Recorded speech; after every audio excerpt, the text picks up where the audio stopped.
Today we will learn about the field properties of MS Access. So this is the table that we have created in our previous classes. So to learn about field properties, we have to go to design view first. So we'll click on view and go to design view. So in this design view window that is displayed in front of you now, this is divided into two parts as you can see. The first part is displaying the names of the fields that we have created for the table along with its data types, and below the properties of the respective fields are displayed.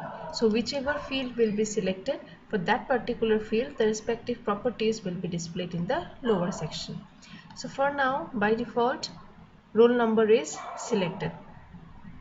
So for roll number, we will start with the field property called size.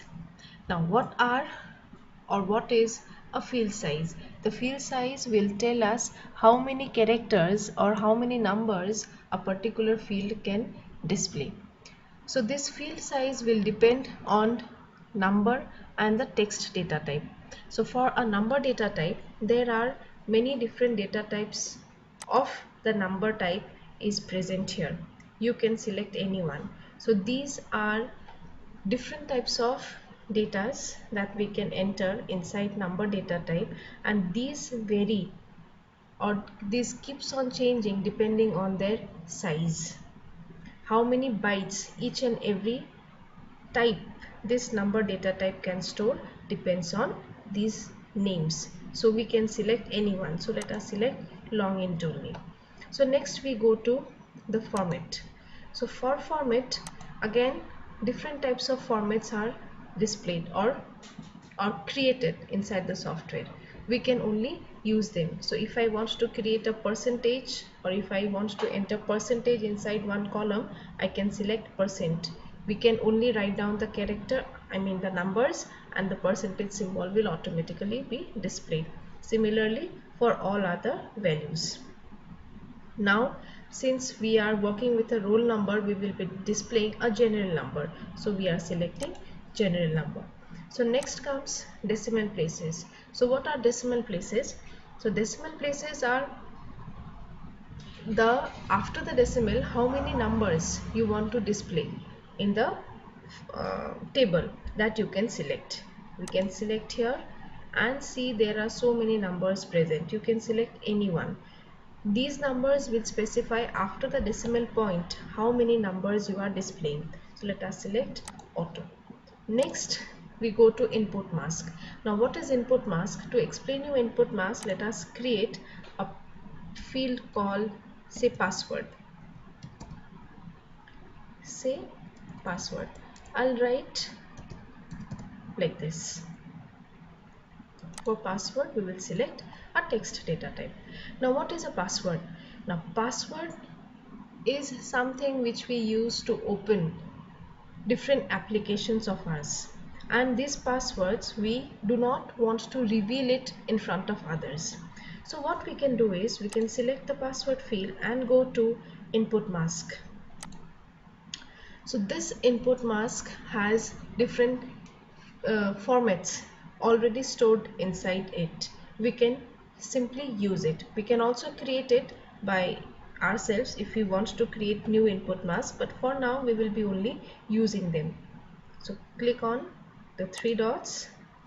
First we have to save the table. We have saved, and see for the password field we already have this format stored. We can directly use it. So for time, date, see different types of formats available. We can select any one format. I'll click on next and click on finish. So we will save, and then we will first see what happens. So when we enter something inside the password field, we can see not characters are displayed but stars are displayed, because we selected the input mask to be the star for the password field. We go to the design view again.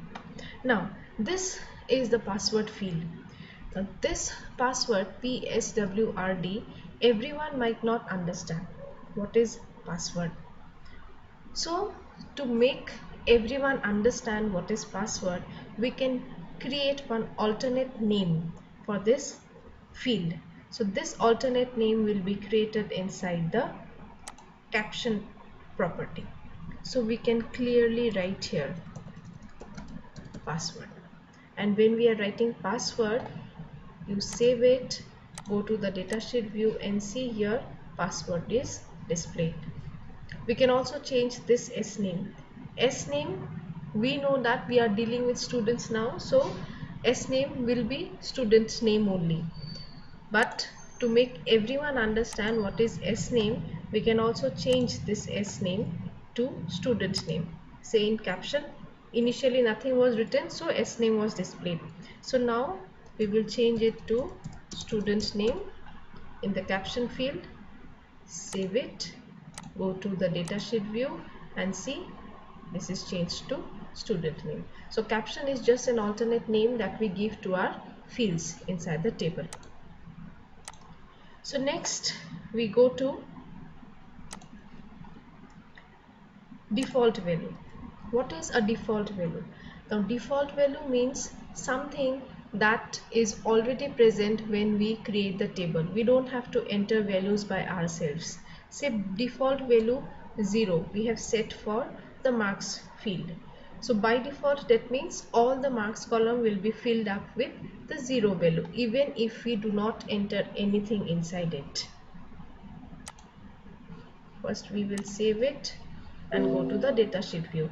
Now see, for the fifth row, 0 number is already displayed in the marks column because we set the default value to be as 0. Initially nothing was displayed because the default value was empty.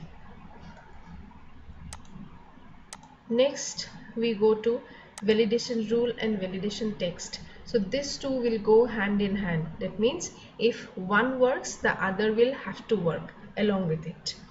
So validation rule means when we are working with numbers or text, there are certain limitations that we want to set for the users to enter the values, or else the user will enter anything the user wants to enter. Now for marks column, we know that the marks of one subject is always out of 100. But what if anyone enters the marks which is more than 100? So for this reason we can set a rule for the users to enter the values when they are entering values inside the marks column. So here in validation rule we can set the rule to be, say, less than 100 means any value that I can enter will have to be, it should be less than 100. If I want to enter something which is greater than 100, it will display an error message. So that error message we will write here inside validation text. Suppose let us write, please enter below 100. So let us save it and let us see what happens.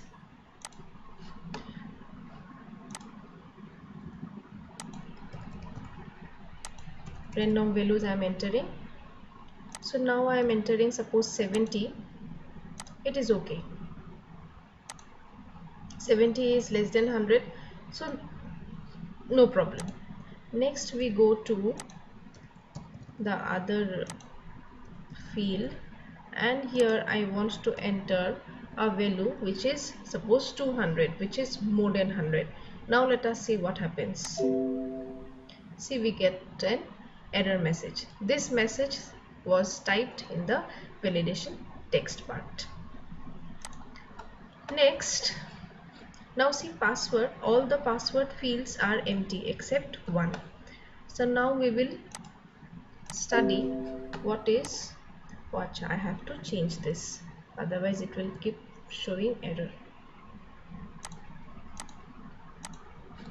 Okay, so let us select password. Now see, this required field is set to be no and allow zero length is set to be yes. Means again this two goes hand in hand. Required no means it is not necessary for a user to enter the values inside the password field. I can leave it empty. The same thing means allow zero length. Allow zero length means I may not enter anything. I can keep it empty. So by default the required value is no and allow zero length is yes. So this was for the password field. We will once again check. Yes, everything is empty. But if I set required to be yes and allow zero length to be no, now let us see what happens.